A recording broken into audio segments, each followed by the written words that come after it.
Sme na prahu víkendu, priatelia, je piatok 19. apríl.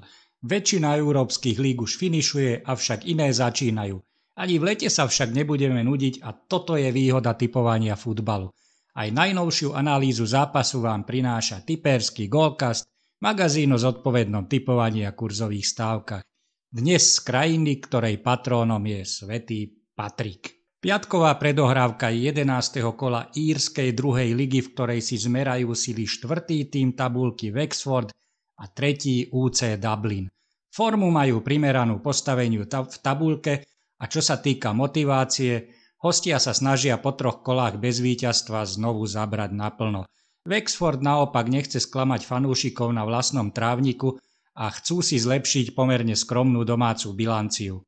Wexford nastupuje po domácej remíze 2-2 proti poslednému Longfordu Town.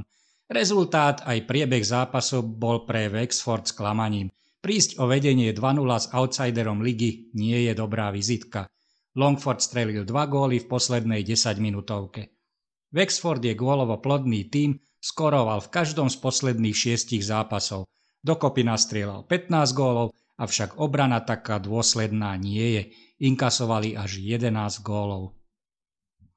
UC Dublin predĺžilo sériu remíz na rovné 3. V 10. kole uhrali doma bod za bezgólovú remízu s lídrom ligy Cork City a k tomu prirátame bod za remízu 1-1 na pôde druhého tímu Finn Harps. Nedá sa hovoriť o úplnom fiasku, avšak UCD pôjde dnes už po víťazstve.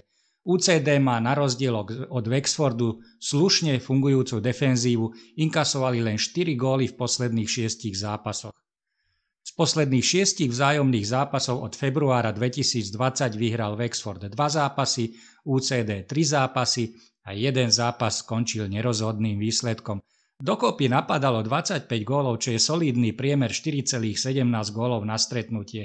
Na teraz posledný zápas medzi týmito súpermi sa odohral iba nedávno, v marci 2024 a 3 body za víťazstvo 1-2 si z ihriska UCD odniesol práve Wexford.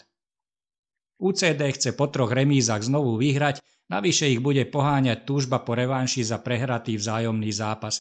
Minimálne skórovať bude v ich silách, ale či to bude stačiť na víťazstvo, netuším.